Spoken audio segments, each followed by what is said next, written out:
महापुराण की कथा कहती है कि वो आनंद नाम का जो बच्चा था, जो वरवर्णी के गर्भ से जन्मा था, वो शिव का पुराना उपासक था। माँ गोदावरी के तट पर रहता था। गोदावरी के तट पर रहकर वो केवल एक काम करता था। उसने ना कभी जिंदगी में किसी देवालय को गया, ना गोदावरी के तट पर रहने के बाद वो किसी शिवालय को गया। वो तो केवल गोदावरी के तट पर रहकर एक कार्य करता था। मैं गोदावरी के जल को उठाता था और किसी एक शिला पर डाला करता था। गोदावरी के जल को भरता था और एक शिला पर डाला करता था। वो ये भी नहीं जानता था कि ये शिवलिंग है कि शिला है कि कोई देवता है कि कोई देवी है कि कोई स्थान। केवल जल भरता गोदावरी का और डालता। शिव महापुराण की कथा कहती है, माँ गोदावरी का जल एक ऐसा जल है जिसका मात्र स्पर्श कर लेने से शिव की करुणा प्रारंभ हो जाती है, शिव की कृपा प्रारंभ। माँ गोदावरी का जल एक ऐसा जल है, माँ गोदावरी का जल एक ऐसा जल है जिसका स्पर्श मात्र, जब जीव केवल गोदावरी के जल का स्पर्श मात्र करता है तो शंकर की करुणा आप रूप उस पर होना प्रारंभ हो जाती है। गोदावरी के जल की इतनी मात्रा। आनंद पूर्व समय में, पूर्व जन्म में गोदावरी के तट पर रहते थे। गोदावरी का जल लेकर एक शिला पर डाला करते थे। गोदावरी का जल भरकर शिला पर डाला करते थे। उनके स्मरण में नहीं था कि ये शिवलिंग है, शिला है, पाषाण है, पत्थर है, क्या है। बस गोदावरी का स्पर्श होता था और वो जल समर्पित होता था।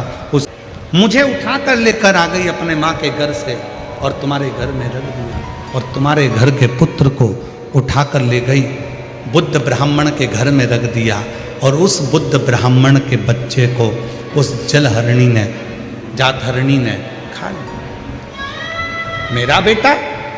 हाँ। कहाँ है? कहा वो बुद्ध ब्राह्मण के घर में। उसका नाम चैत्र है। उसके माता पिता ने उसका नाम चैत्र रखा। और वो बालक साधारण नहीं है, केवल एक वही बालक है जो उस जातहरणी को समाप्त कर सकता। राजा विक्रांत उस बच्चे का कहना मानकर बुद्ध ब्राह्मण के घर पहुंच गए और बुद्ध ब्राह्मण के घर जाकर कहा कि महाराज ब्राह्मण देवता, आपके घर में जो पुत्र है ना, वो मेरा पुत्र है, मेरा पुत्र। मैं राजा विक्रांत, मेरा बेटा आपके घर में है। बुद्ध ब्राह्मण ने कहा, यदि वो आपका बेटा है तो मेरा बेटा कहाँ गया? तो कहा उसको तो जातहरणी खा गई, जातहरणी खा गई। जैसे ही अपने पिता बुद्ध ब्राह्मण को दुखी देखा तो चैत्र उठा और उठते से ही एक कुश का भाग लेकर दौड़ पड़ा उस जातहरणी को मारने के लिए। जातहरणी हाथ जोड़कर खड़ी हो गई, तुम मुझे मत मारो। जिस घर में बच्चे का जन्म होगा उस घर में यदि अग्नि का प्रवेश होगा या लोहे का कोई सामान, लोहे की कोई कील, लोहे का कोई पदार्थ, उस जन्म लेने वाली, उस जन्मे हुए बच्चे को जिस कक्ष में रखा जाएगा, उस कक्ष में अगर लोहे का कोई सामान होगा या उस कक्ष में अग्नि का प्रवेश होगा तो मैं उस कक्ष में कभी प्रवेश नहीं करूँगी। उस दिन से नियम है, बच्चे को लेकर जब माँ अपने कक्ष में आती है, स्नान करती है, तो उसको बालों को सेकने के लिए अग्नि दी जाती है, धूप दी जाती है, जिससे वो जातहरणी इसके घर में प्रवेश न करे, कक्ष में प्रवेश न करे। चैत्र ने छोड़ा, जातहरणी ने एक वर और मांग लिया। जब आप मुझे इतना वर दे रहे हो तो संसार में कितनी नारियां हैं, संसार में कितनी माताएं हैं। मैं जानती हूं कि मैं जातहरणी हूं, मैं बच्चों को खा जाती हूं, पर संसार में ना जाने कितनी माताएं, कितनी नारियां हैं, उनका गर्भ नहीं है, उनके गर्भ से संतान नहीं, उनके गर्भस्थता नहीं। तब कहा,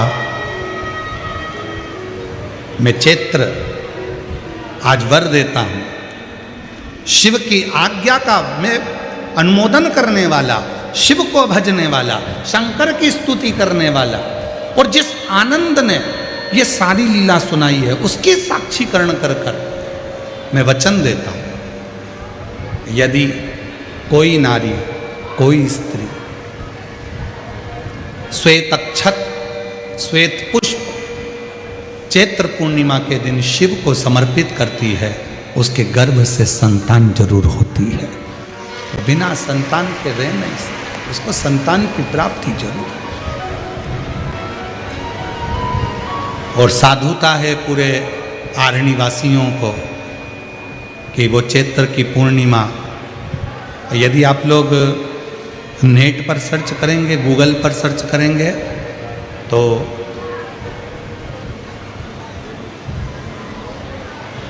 साउथ में, दक्षिण में जो चैत्र की पूर्णिमा होती है उसे शिव झूलन पूर्णिमा भी कहते हैं। दक्षिण में कल भगवान शंकर को झूले में शिवलिंग को रखकर झुलाया जाता है। कल की जो पूर्णिमा है चैत्र की, उसको शिव झूलन पूर्णिमा भी कहते हैं दक्षिण। कल हनुमान जी की जन्मोत्सव की पूर्णिमा चैत्र। संपूर्ण देशवासियों को, संपूर्ण सनातनियों को श्री हनुमान जी महाराज के प्रागट्य की बहुत बहुत बधाई हो। शिव जी का अंश स्वरूप भगवान श्री हनुमान जी महाराज प्रकट हुए कल चैत्र पूर्णिमा। जैसे बैसाख और ज्येष्ठ 2 महीने ऐसे होते हैं जिन 2 महीने के किसी भी 2 प्रदोष पर यदि अनार का पुष्प शंकर भगवान को समर्पित करा जाता है, भगवान शिव जी को अगर अनार का पुष्प समर्पित करा जाता है तो संपदा की कमी नहीं होती, कभी वैभव की कमी नहीं होती। केवल 2 महीना ऐसा होता है, एक होता है बैसाख का महीना, एक होता है ज्येष्ठ का महीना। ये 2 महीने में कभी भी कोई सी भी 2 प्रदोष, किसी भी 2 प्रदोष को ले लो और उसमें अनार का फूल, जो अनार का फल लगता है उसमें फूल भी लगता है, अनार का यदि पुष्प, एक ही पुष्प यदि शंकर के शिवलिंग को समर्पित करा जाए तो कभी, हम तो यहाँ तक कहेंगे कि कोई बहुत छोटे से छोटा व्यक्ति है, भले हाथ गाड़ी चला रहा है, ठेला गाड़ी चला रहा है, रिक्शा चला रहा है, उसके पास धन नहीं है, बहुत कमज़ोर है, पैसा नहीं है, बहुत तकलीफ में है, बहुत दुखी है, तो हम तो उससे कहेंगे कि या तो बैसाख के महीने में या ज्येष्ठ के महीने में कोई भी 2 प्रदोष को अनार का पुष्प यदि वो समर्पित कर देता है तो निश्चित है उसके घर में वैभव संपदा बढ़ना प्रारंभ हो जाती है, कार्य में उन्नति है। शिव कथा कह रही है। विक्रांत अपने पुत्र को लेने के लिए, अपने बेटे को विक्रांत चैत्र को लेकर आता है। जो बालक जातहरणी ने उठाकर विक्रांत के घर पर रख दिया था, उस बालक को विक्रांत ने हाथ जोड़कर नमन कर, उसका आदर कर, सत्कार कर, उसको निवेदन कर, उसके दर पर वो बालक जाता नहीं जिसका नाम आनंद है। आनंद, तुम अपने माँ बरबरनी के पास, अपने पिता अन्मित्र के पास जा सकते हो। आनंद ने मना कर दिया। मैं पूर्व में माँ गोदावरी के तट पर रहता था। माँ गोदावरी के तट पर मुझे गोदावरी नदी के जल का जो प्रताप मुझे मिला है वो प्रताप कोई साधारण नहीं। माँ गोदावरी के जल का मैंने जो स्मरण करा उसका फल मुझे ये मिला कि आज भी मुझे मेरे पूर्व का जन्म का स्मरण है। और मैं पुनः वापिस अपनी माँ बरबरनी के पास में, अपने पिता अन्मित्र के पास में नहीं जाऊंगा। अब मैं सीधे वन में जाऊंगा। और वही आनंद महाकाल वन में पहुंच गया। तप में डूब गया, साधना में डूब गया। शिव की इतनी भक्ति करी, इतनी भक्ति करी, इतना स्मरण किया कि बाबा देव अधिदेव महादेव ने आनंद को दर्शन दिया। और आनंद को जो दर्शन दिया, मांगो आनंद, तुमको क्या चाहिए? शिव ने पूछा। आनंद ने मना कर दिया, मुझे ये भोग और विलास की वस्तुएं नहीं, मुझे साज और श्रृंगार नहीं, मुझे कोई वस्तु नहीं, मुझे कोई सामग्री नहीं, मुझे कोई सामान नहीं। अगर देना चाहते हो तो आप जो आज मुझे दर्शन देने के लिए यहाँ आए हो, इसी स्वरूप में यहीं पर आप रह जाओ। भगवान शंकर एक शिवलिंग की आकृति में वहाँ विराजमान हो गए और शिव जी ने अपना खुद का नाम आनंदेश्वर महादेव रख दिया। आज भी शिव महापुराण की कथा वर्णन करती है, जो बच्चे पढ़ने बैठे, विद्या अध्ययन करने बैठे, और यदि पढ़ने के बाद उनके विवेक में, बुद्धि में वो चीज़ नहीं बैठ रही है, याद नहीं रह रहा, तो दो महादेव ऐसे हैं जिनका स्मरण करना चाहिए। एक है कपिलेश्वर महादेव और दूसरे हैं आनंदेश्वर महादेव।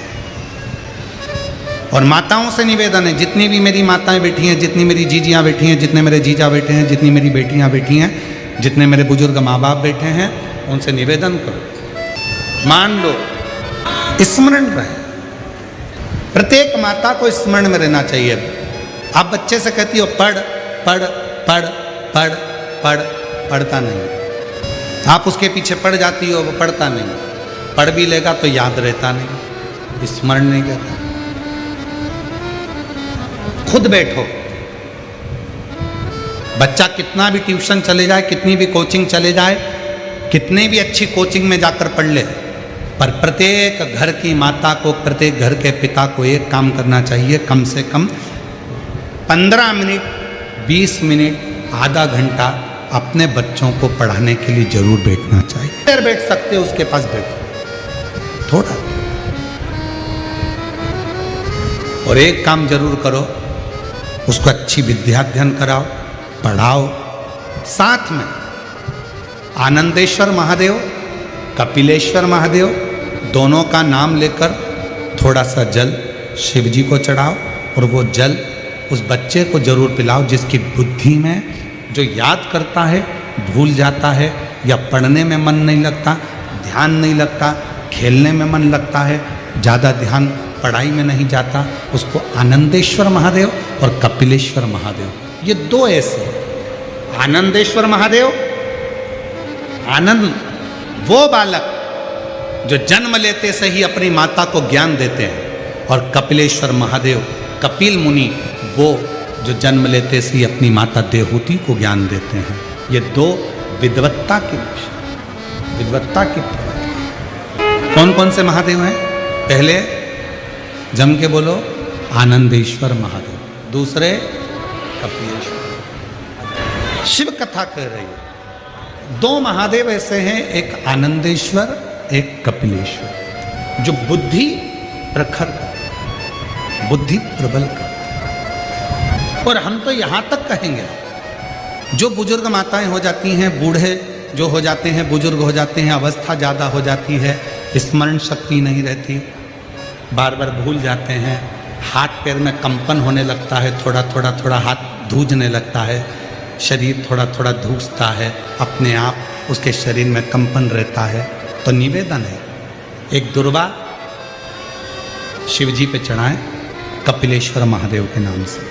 उस दुर्वा को प्रदोष काल में, शाम का जो समय होता है, प्रदोष काल का जो समय होता है, उस समय पर उस दुर्वा को धीरे धीरे चबा चबा कर खाना प्रारंभ करें।